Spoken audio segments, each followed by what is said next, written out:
বিশ্বাস করে না। অনেকেই সূর্যের পূজা করে, অনেকেই দেবদেবীর পূজা করে, অনেকেই বিভিন্ন পূজা ইত্যাদি করে, কিন্তু আমরা মুসলমান, আমরা সম্পূর্ণ পূজা শিরকি থেকে বিরত, এক আল্লাহর আবেদ ইবাদত করি। এজন্য একটি দোয়ার মধ্যে বলা হয়েছে, আল্লাহুম্মা আইন্নি আলা যিকরিকা ওয়া শুকরিকা ওয়া হুসনি ইবাদাতিকা।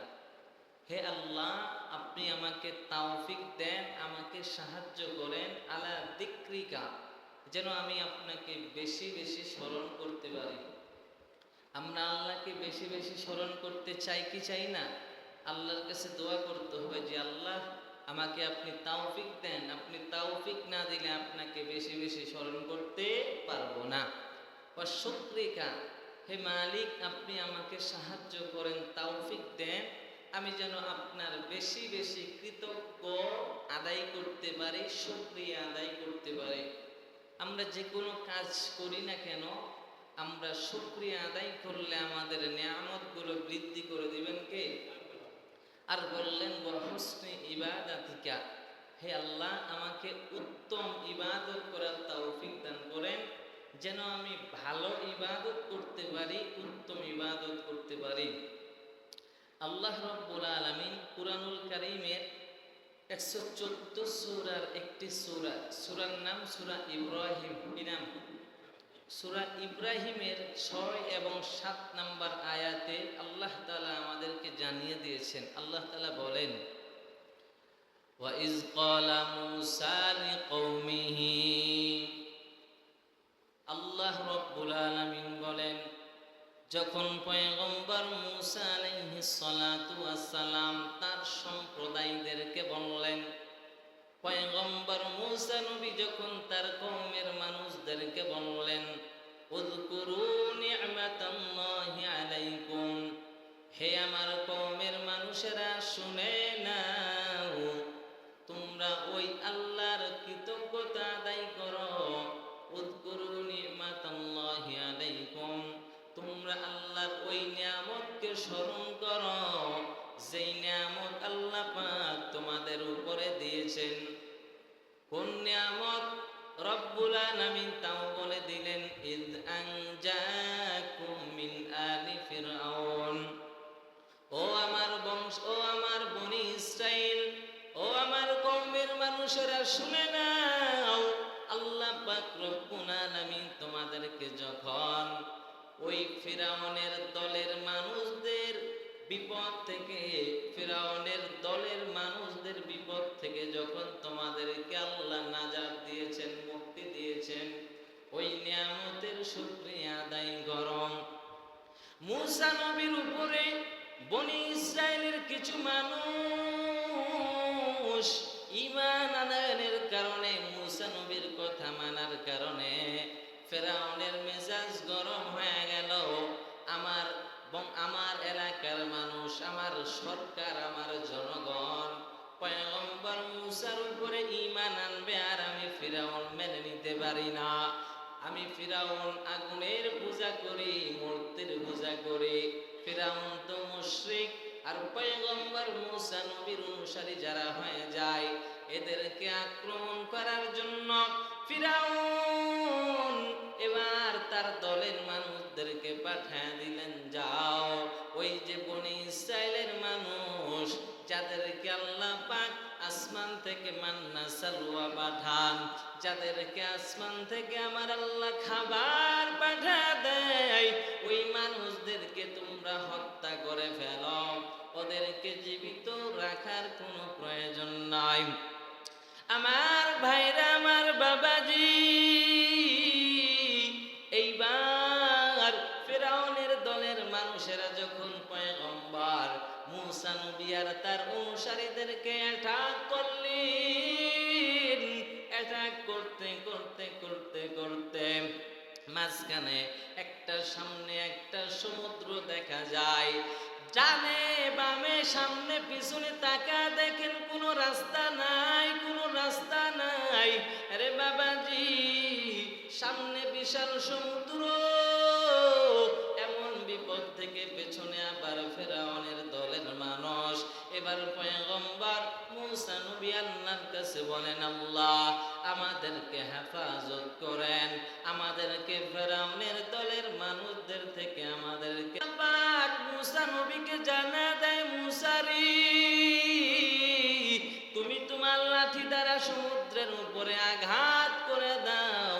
তুমি যদি তোমার লাঠি দ্বারা সমুদ্রের উপরে আঘাত করো, আঘাত করতে দেরি, রাস্তা হতে দেরি হবে না। সুবহানাল্লাহ।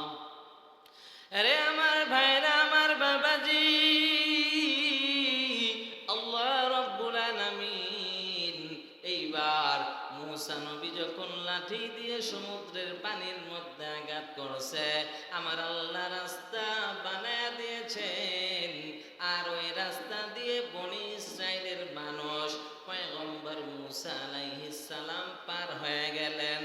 আর দুশমনেরা, কাফের আর মুশরিকেরা যখন দেখলেন সমুদ্রের মাঝখানে রাস্তা, তখন তারা তাদেরকে অ্যাটাক করার জন্য যখন সমুদ্রের রাস্তা দিয়া পাড়ি জমাইলেন, আল্লাহর আদেশ, এ সমুদ্র তুমি নিজে নিজে রাস্তা হও নাই, আমি আল্লাহ তোমারে রাস্তা বানাইছি। সমুদ্র নিজে নিজে রাস্তা হতে পারে না, কার আদেশে হয়? আওয়াজ করে বলেন।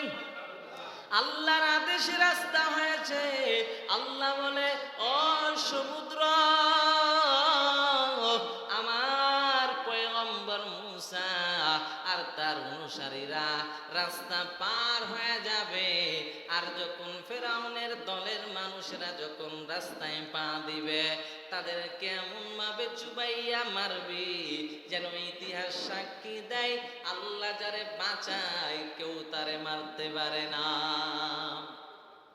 এজন্য রাব্বুল আলামিন বললেন, পয়গম্বর মুসা নবী তার উম্মতদেরকে এজন্য বললেন, উযকুরু নি'মাতাল্লাহি আলাইকুম ইয আনজাকুম মিন আলি ফিরআউন। তোমরা আল্লাহর ওই নিয়ামতগুলোকে স্মরণ করো। আল্লাহ যে তোমাদেরকে ফেরাউনের লোকদের থেকে তোমাদেরকে বাঁচিয়েছিলেন, ওই নিয়ামতের শুকরিয়া তোমরা আদায় করো। ইয়াসুমুনাকুম সুআল আযাব। আরে ফেরাউন যদি তোমাদেরকে পাইতো, কঠিন শাস্তি তোমাদেরকে দিত রে বাবা। শুধু তাই নয়, রব্বুল আলামিন আবার জানায় দেয়, ওয়ায়ুযাব্বিহুনা আবনাকুম। আল্লাহ তাআলা বলেন, ও দুনিয়ার মানুষ, শুধু তাই নয়, এই ফেরাউনের বাচ্চা যদি পুত্র কোনো সন্তান পাইতো, এদেরকে জবাই করে হত্যা করে দুনিয়ার জমিন থেকে বিদায় করত। কারণ হলো এক জ্যোতিষী ফিরাউন রে কয়, ফিরাউন তুমি রাষ্ট্রের পরিচালক, তুমি রাষ্ট্রের একজন সরকার। এই বনি ইসরায়েলের মধ্যে এমন একজন পুত্র সন্তান জন্মগ্রহণ করবে, যেই সন্তান তোমার সিংহাসনকে ধ্বংস করে দিয়া ঈমানের মালা গলায় পরাইয়া মানুষকে মুমিন বানায় দিবে। অতএব ফিরাউন,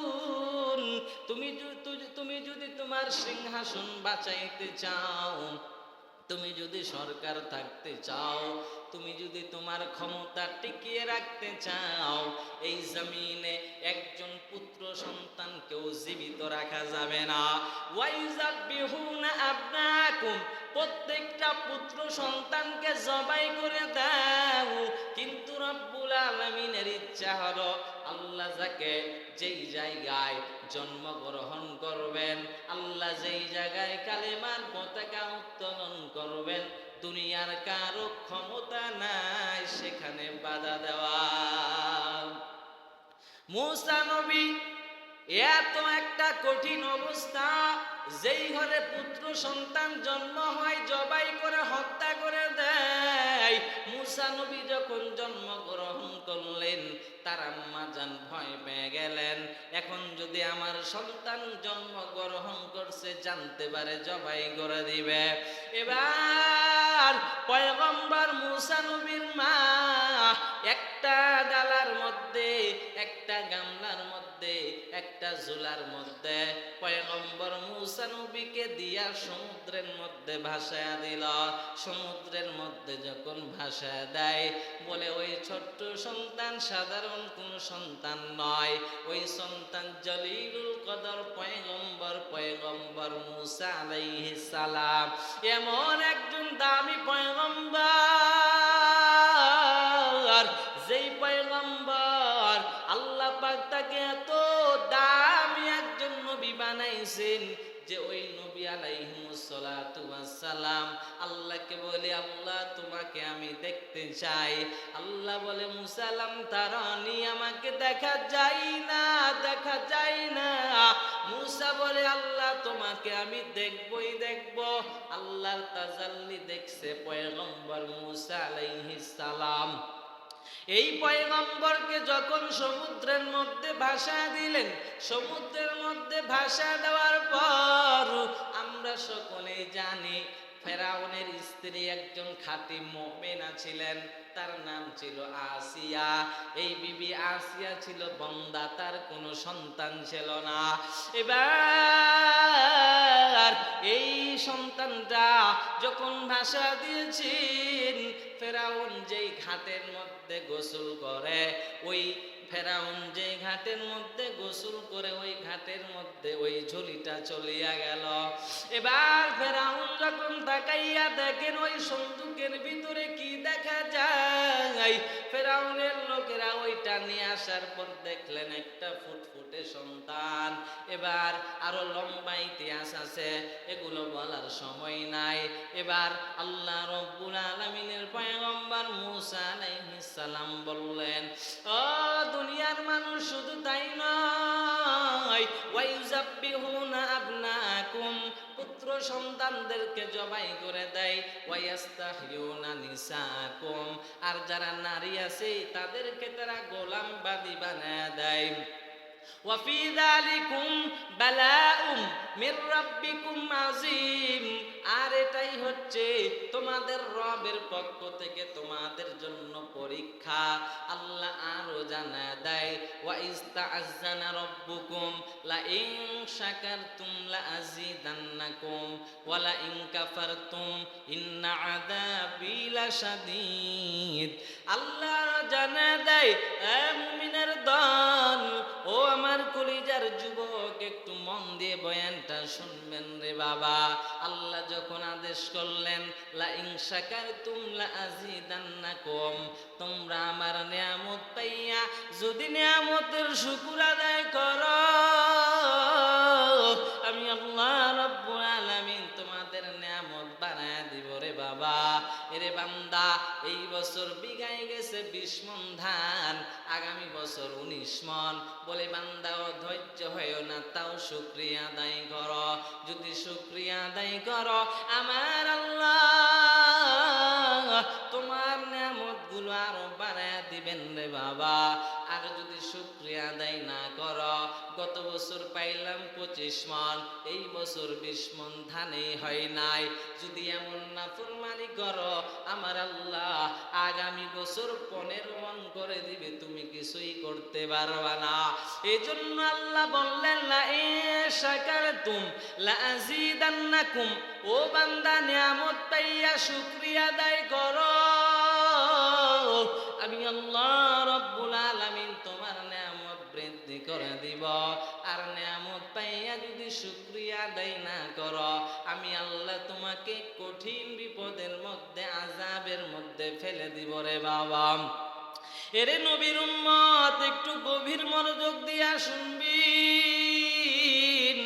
আল্লাহ রাব্বুল আলামিন কুরআনুল কারীমের আরেক জায়গায় আল্লাহ বলেন, ওয়ালাকাদ আতাইনা দাউদা ওয়া সুলাইমানা ইলমা ওয়া ক্বালা আলহামদুলিল্লাহিল্লাযী ফাদ্দালানা আলা কাসীরিম মিন ইবাদিহিল মুমিনিন।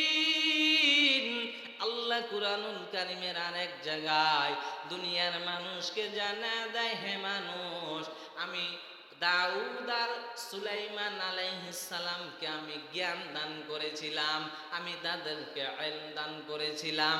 পয়গম্বর দাউদ নবীর সন্তান সুলাইমান, এই সুলাইমান আর দাউদকে আল্লাহ জ্ঞান দান করেছিলেন। আল্লাহ তাদেরকে ইলম দান করেছিলেন। আরে বাবাজি, وقال الحمد لله الذي فضلنا على كثير من عباده المؤمنين। পয়গম্বর দাউদ নবী, পয়গম্বর সুলাইমান, এরা আল্লাহর জ্ঞান পাওয়ার পর এরা আল্লাহর প্রশংসা করেছেন, মহান রবের প্রশংসা করেছেন যে ওই আল্লাহ তো মহান, যে আল্লাহ বহু বান্দাদের মধ্য থেকে, বহু মুমিন বান্দাদের মধ্য থেকে আমাদেরকে ফজিলত দান করেছেন। এটার দ্বারা বুঝলাম যে জ্ঞান আল্লাহর নেয়ামত। আল্লাহ যদি কাউকে ইলম দান করে, জ্ঞান দান করে, অহংকার করা যাবে না, প্রশংসা করতে হবে আল্লাহর। আল্লাহ আমাকে সম্পদ দান করেছে, প্রশংসা করতে হবে আল্লাহর। আল্লাহ আমাকে ধনী বানিয়েছেন, প্রশংসা হবে আল্লাহর। আল্লাহ আমাকে যা কিছু দিয়েছেন, প্রশংসা হবে আল্লাহর। আমি যদি আমার জ্ঞান পাইয়া অহংকার করি, আল্লাহ আমাকে পছন্দ করবে না। এটা নবীদের সিফাত না। পয়গম্বর দাউদ নবী কেমন নবী! এই দাউদ আলাইহিস সালাতু ওয়াস সালাম নিজের হাতে কামাই করে নিজে খাইতেন রে বাবা। এই পয়গম্বর দাউদ আলাইহিস সালামকে আল্লাহ রাব্বুল আলামিন এমন মুজিজা দান করেছিলেন যে পয়গম্বর দাউদ নবী লোহাটা তার কাছে মোমের মতো হয়ে যাইত। লোহা দিয়ে যখন আমরা বিভিন্ন জানালা বানাই, বিভিন্ন হাতুড়ির প্রয়োজন হয়, আর কত কিছুর প্রয়োজন হয়, কিন্তু আল্লাহ রাব্বুল আলামিন পয়গম্বর দাউদ নবী কেমন মুজিজা দান করলেন রে বাবা। লোহাটা তার কাছে মোমের মতো মনে হয়, যেভাবে ইচ্ছা সেভাবে বানাইতে পারে রে বাবা। লোহা দিয়ে বিভিন্ন জিনিস বানাইয়া বানাইয়া পয়গম্বর দাউদ আলাইহিস সালাম বিক্রি করিয়া নিজের রিজিক তিনি অন্বেষণ করেছেন। কেউ যদি বলে আল্লাহ রিজিকের মালিক, আমি ঘুমাইয়া থাকবো, আল্লাহ আপনি আমাকে রিজিক দিয়া দিবেন, বলে না না ও বান্দা, আল্লাহ তোমাকে কর্ম হিসাবে রিজিক দিবেন, কিন্তু কর্মের মধ্যে রিজিক। পয়গম্বর দাউদ নবী যদি কাজ করে লোহা দিয়ে বিভিন্ন জিনিস বানাইয়া বিক্রি করে তার রিজিক অন্বেষণ করতে পারে, আর তুমি তো একজন সাধারণ মানুষ।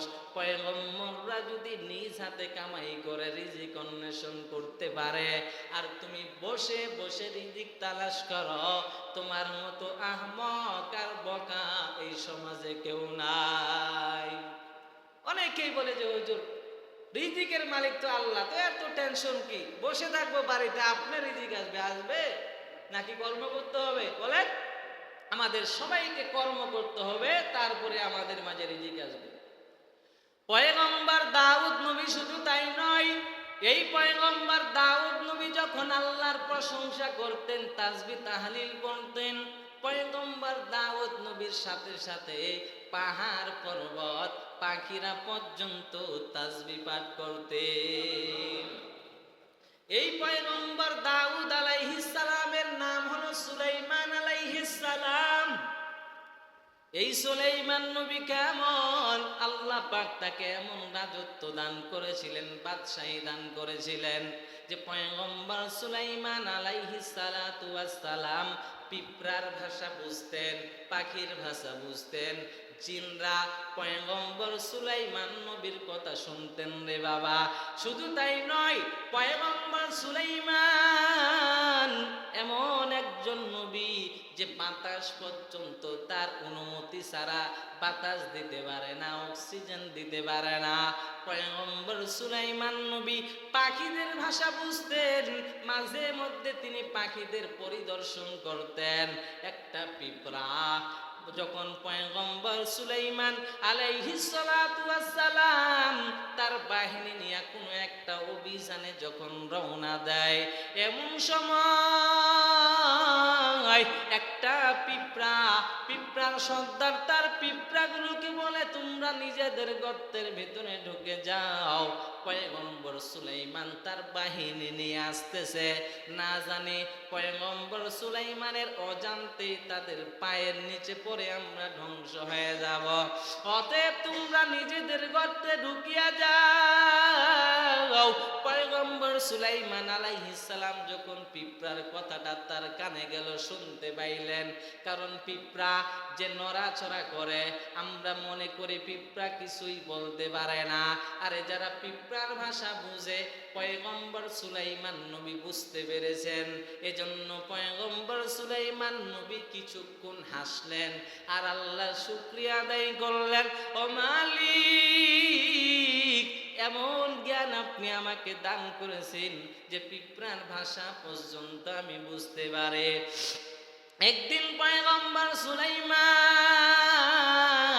পাখিদের প্রদর্শন করতে গিয়া দেখেন সব ধরনের পাখি উপস্থিত হয়ে আছে, কিন্তু এক শ্রেণীর পাখি যার নাম হলো হুদ। কি নাম? হুদহুদ পাখি মজলিসে নাই।